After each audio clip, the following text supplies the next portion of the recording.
All right, I'd like to start off by saying Barakatah Yahawah, Bahashem Yahawashi, Bahashem Rcha Kodash. Welcome to another live lesson.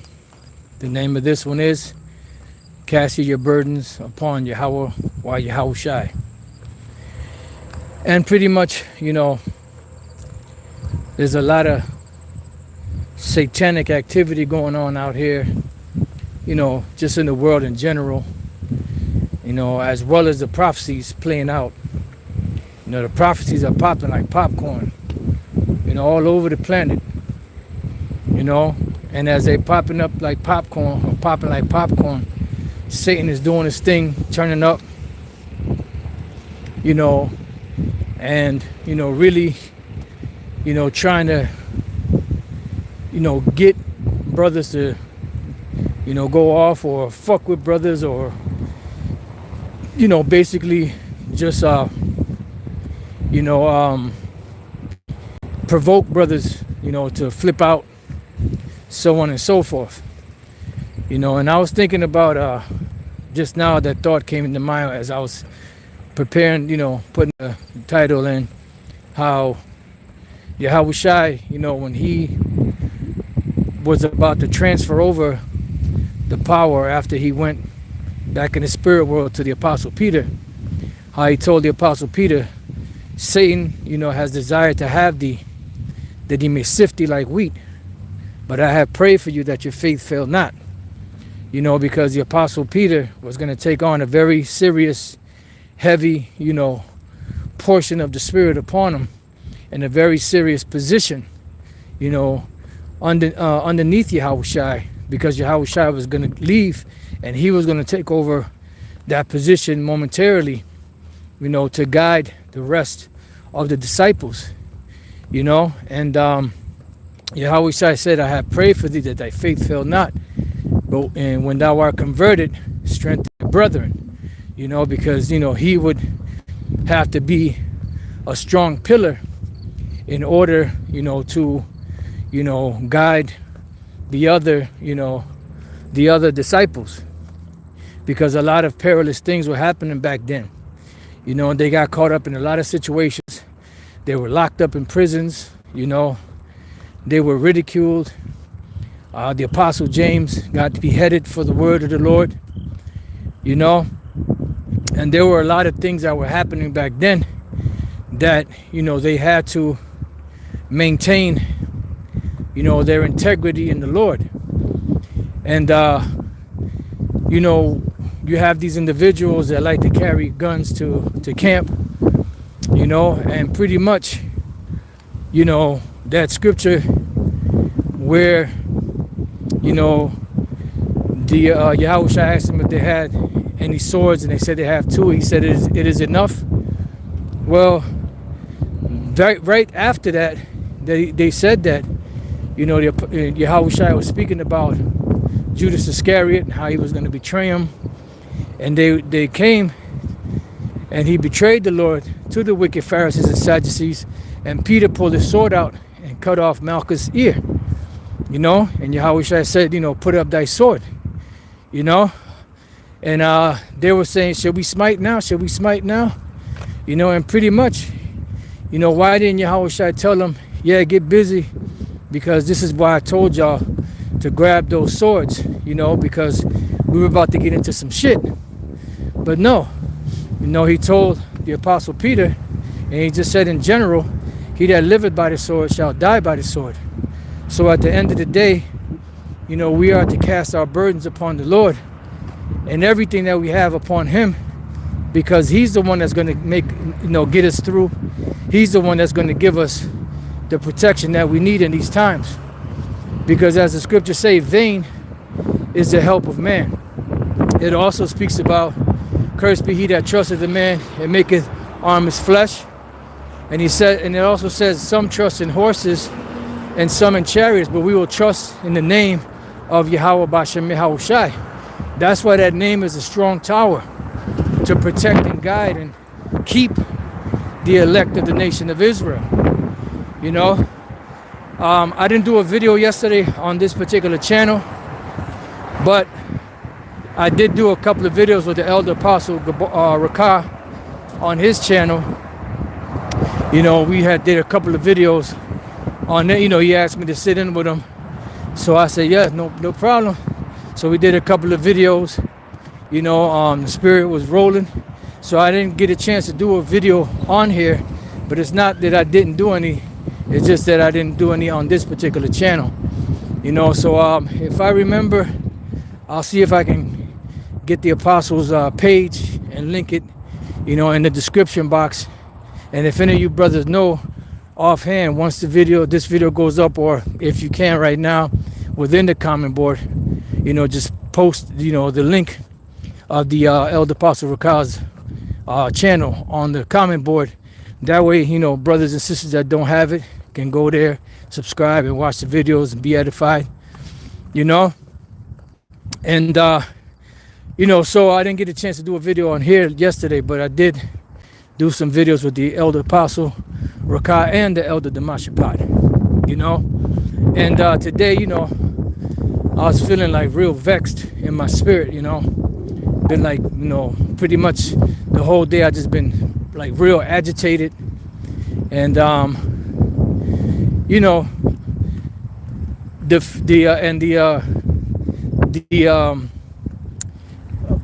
fact, I guess, for lack of better words, that I wasn't able, you know, that I didn't have a topic at the moment to do a video, was also vexing my spirit, you know, just on top of everything else.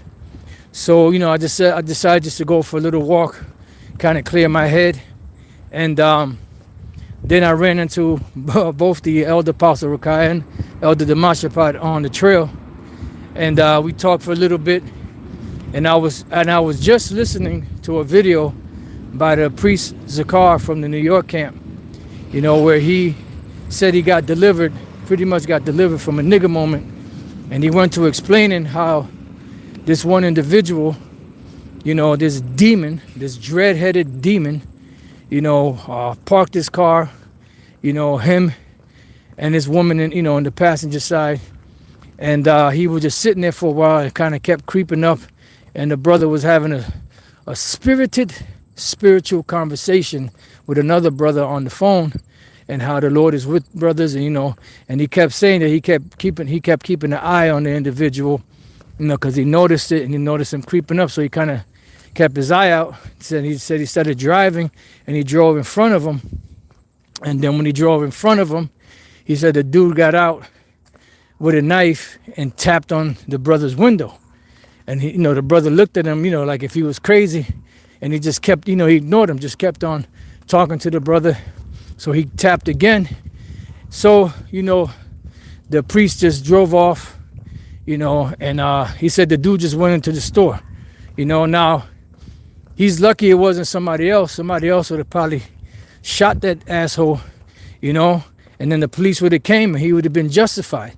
Because you don't come and knock on anybody's goddamn window in the car, no matter what, with a goddamn knife, you know. And it ain't like he wanted the parking spot, you know. He just had Satan on him, you know. And that's pretty much, you know, listening to that testimony kind of comforted my spirit a little bit, you know, because that's why, you know, Spirit had me name this "Casting Your Burdens Upon the Lord," you know, because, you know, we're in a very trying time in these days, you know, to where, of course, the prophecies are popping off, but also these demons are multiplying in these people.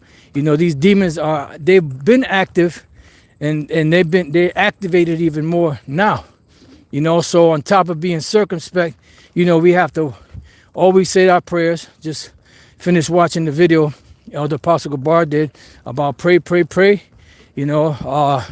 And also, I watched another video Elder Apostle Tahar did on a video that Elder Apostle Gabar did.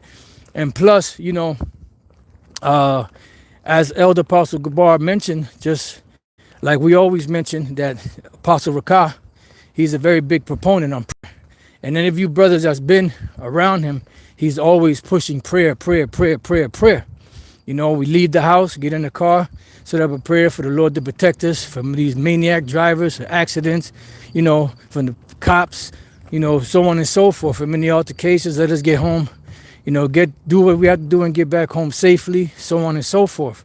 you know, because these demons are really turned up, you know, and the demons, you know, function mainly through other people, inhabiting other people's bodies.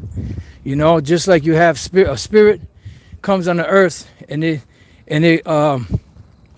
a body is formed for it when the man and the woman gets together, and the man shoots a sperm into the woman's, you know, vagina, and the baby goes through the, you know, through the channels, gets to the womb, and then that body becomes the clothes of that particular spirit. You know, because spirits, you know, are on earth and in the heavens, but spirits need bodies. You know, that's why when you die, your spirit leaves that body goes into the earth, and then that spirit goes directly to the heavens, into the celestial body that is prepared for it up in the heavens. You know, so what happens is these demons come down here and possess people and cause them to do and wreak havoc. And that's why you see the things going on today the way they're going on, because those spirits are turned up. You know, that's why it says be vigilant, because your adversary, the devil, as a roaring lion, seeketh whom he may devour. You know, and that's why them demons inhabit these people, cause them and provoke them to do certain shit, to fuck with other people. Then when all hell breaks loose or something happens, then that demon leaves them, and they're like in a state of shock, like, what the fuck, you know, like, why the fuck was I doing? Where? Because them demons were inhabiting you. And these people are here so fucking polluted that them demons have a field day in that polluted body. You know, like the example of Legion. He had many demons that were inhabiting his body, you know. And what did they, you know, Yahawashi was about to cast him out of him, and they were like, they needed a warm body to go into. So what did they do? They went right into the swine. You know, they asked if they could go into the swine. And then when they went into the swine, even the swine had sense enough to know that something was wrong, that they had demons on them, and they ran down the hill violently and then went into the water and drowned themselves. And them demons was gone off of them, you know? So these demons need a hot host, you know, to inhabit, you know? And that's whenever you see, like in the scriptures, you know, when people are possessed, those are demons that are in them to possess them, whether of sickness or some type of, you know, medical terminology that Esau gives it today, you know, retarded or autism or whatever the case may be. It's all spirits, you know, that are inhabiting these bodies and causing and wreaking all this type of havoc to happen. You know, the movie Fallen with Denzel Washington shows you that how the demon jumps from host to host, you know, to cause all types of mischief.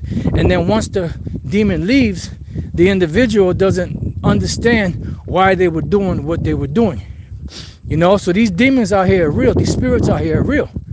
You know, they're turned up. You know, and that's why they're causing the shit that they're causing.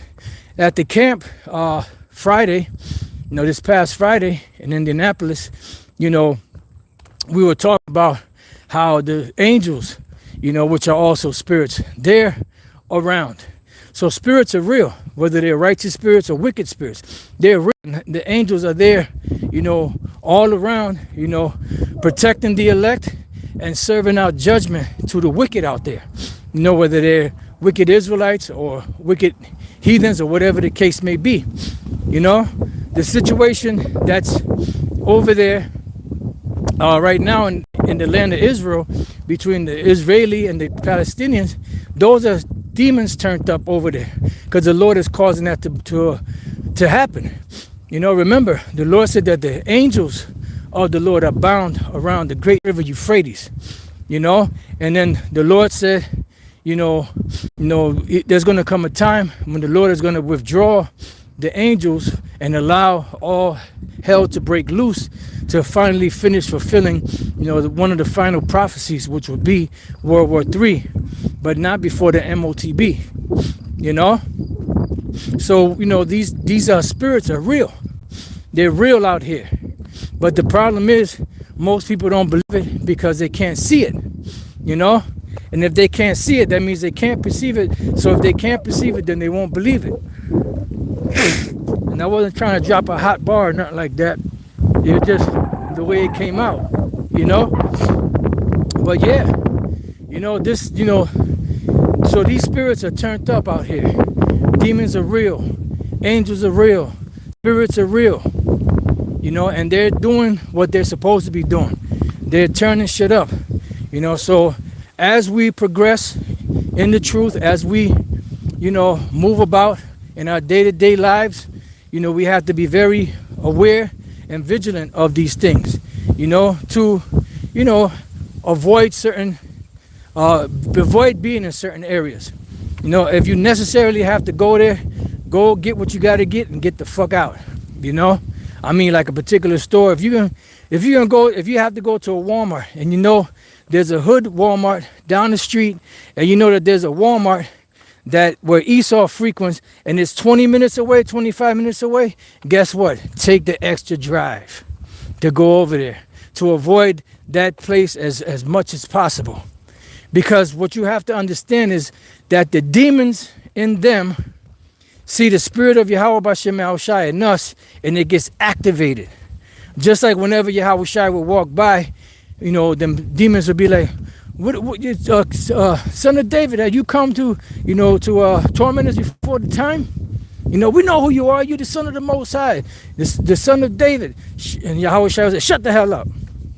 Shut your goddamn mouth, you know, because he has authority over them, you know. So they get activated, especially when you have a positive spirit in the midst of a bunch of negative spirits, you know. You got to understand that these people, they look like humans, you know, they are humans, but the spirit that's in them is an evil spirit, you know, that cannot be near positivity. Otherwise, a great Jacob and Esau struggle, you know, will begin to occur or happen, you know, because that's just the way the Lord created it. Positive spirits and negative spirits do not mesh on the earth. Now they mesh in the heavens because the Lord created both and he has them in order. That's why Yahawashi said, let thy will be done on earth as it is in heaven. But as far as, you know, on the earth here, this earth is under a total wicked vibration.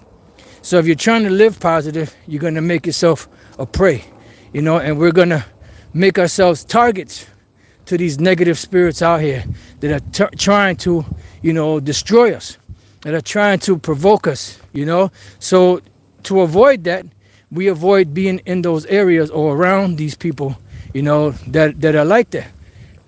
Afternoon, you know, just to, you know, avoid all of that bullshit, because these demons are turned up, you know. The scriptures say, redeeming the time, for the days are evil. So if we have to redeem the time because the days are evil, that means that we have to be circumspect. We have to be watching. You know, we have to see what's going on.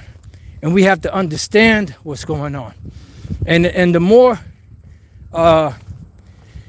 more situations you're involved in, the greater the experience you have. You know, you cannot expect to understand, you know, what we speak about sometimes if you've never experienced these things.